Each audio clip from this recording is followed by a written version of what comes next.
Thank you for joining me today. It's Brian Gubernick, and welcome to the No Days Off podcast, where we believe that every single day brings a new opportunity to get better. Today, I'd like to discuss knowledge, and specifically that knowledge is not exactly power, which is contrary to what so many of us have heard for years and years, which is the opposite, that knowledge is power. But today, I want to talk about how knowledge actually isn't power.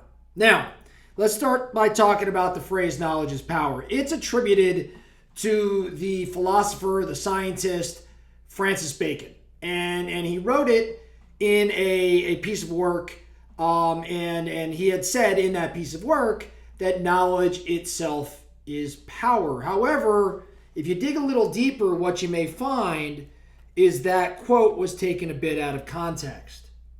See, I believe that knowledge actually isn't power, and I'll tell you why I believe that through firsthand experience.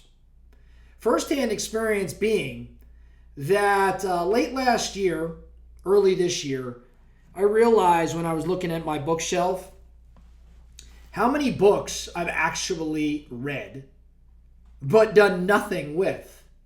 In other words, I've read thousands upon thousands, maybe tens of thousands, if not hundreds of thousands of pages over the years. But it pains me to say it, the action has lacked.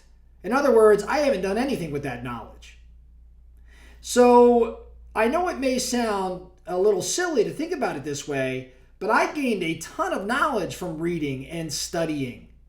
I've gained a ton of knowledge from listening to podcasts and watching TED Talks and speaking with my mentors and studying the works of others.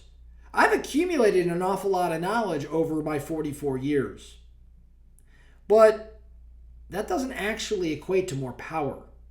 See, what equates to more power are the actions taken around that knowledge.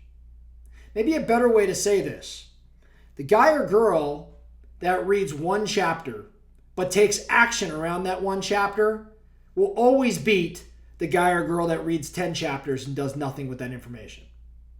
That person that read 10 chapters may be knowledgeable about the subject, more knowledgeable about the subject, but the person that just read 1/10 but took the action steps around that knowledge, they win. So I get to thinking this.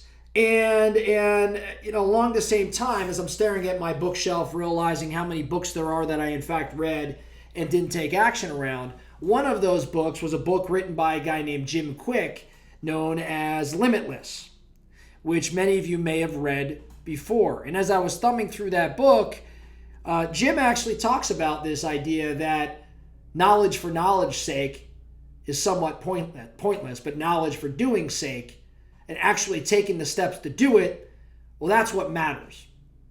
And as I was reading that, it made me think about this equation, that knowledge does not equal power, but it's knowledge times action that in fact equals power.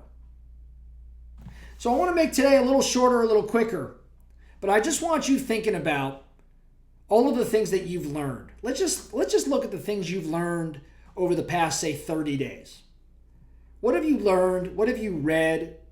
What have you been able to study? Who have you talked to that you grabbed, you took a nugget of wisdom from?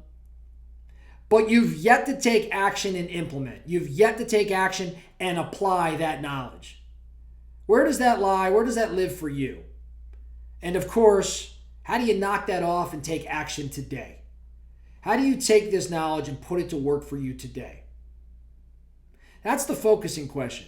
I'll tell you, for me, what I realized telling you about the books and the hundreds of thousands of pages I've read, but the action I have not taken in relation with that 100,000, I made a pledge to myself that I am going to greatly limit the quantity of new books that I read in this year, and that I instead go back, review the underlined words, the flagged pages, the highlighted sections in all of these books I've read, and put an action plan together around those things. See, the knowledge was great, but it's the knowledge times the action that gives us the power. That's all I have for today, the No Days Off podcast. Thank you so much for listening. And remember, every single day brings a new opportunity to get better. So let's get after it.